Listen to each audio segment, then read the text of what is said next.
These gravels that we're seeing here are, one, the rounded shape, but also the size. These are too large to be transported by wind. The consensus of the science team is that these are water-transported gravels in a vigorous stream.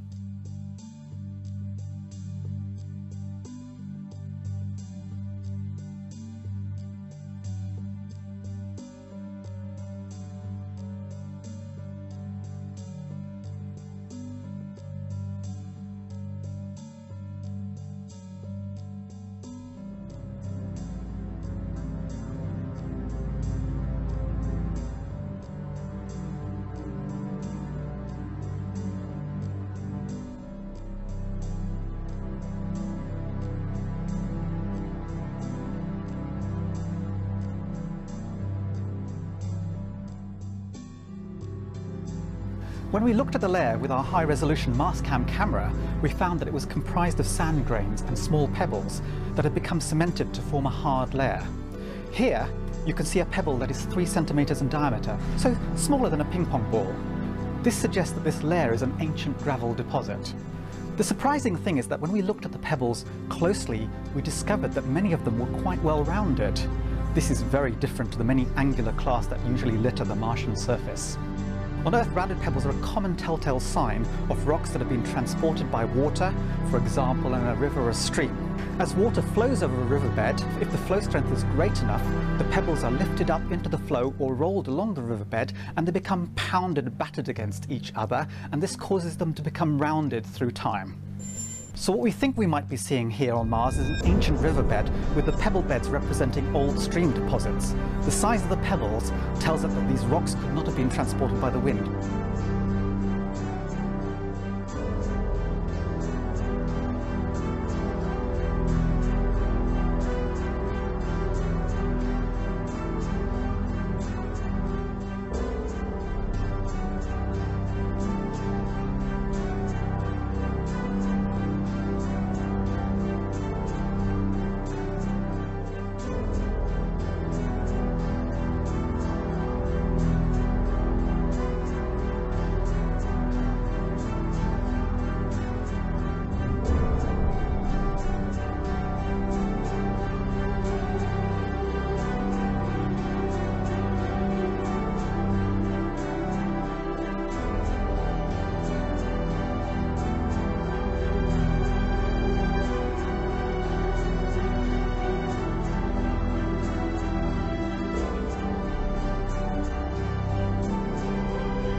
Share with you today that we now have full confidence that there is methane occasionally present in the atmosphere of Mars, and that there are organics preserved in ancient rocks on Mars in certain places.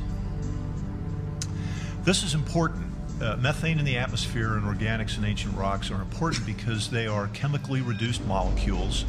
On terrestrial planets, they compete for destruction with other kinds of molecules that are more oxidizing.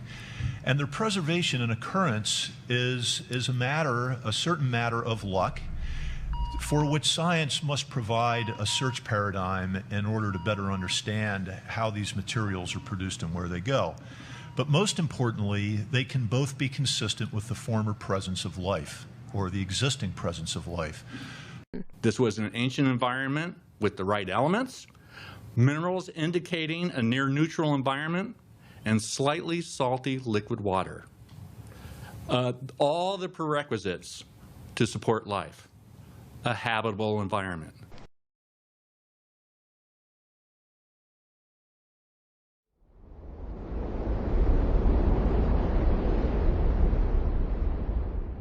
I think we have found a habitable environment that is so benign and supportive of life that probably if this water was around and you had been on the planet, you would have been able to drink it.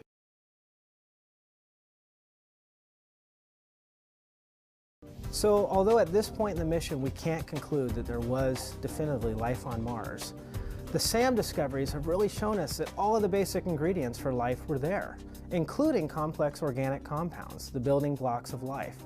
Now, with the detection of organics in Gale Crater, the probability that Gale Crater Lake could have supported life goes up.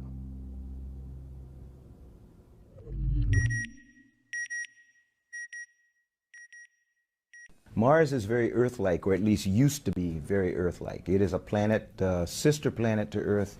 It is the most likely planet in our solar system that had life at one time, may have life now, and we feel definitely can sustain life. So that's the reason we chose it. It's definitely one about survival of the species, if you will. You know, the more we can expand humanity across the solar system, the more we're going to understand.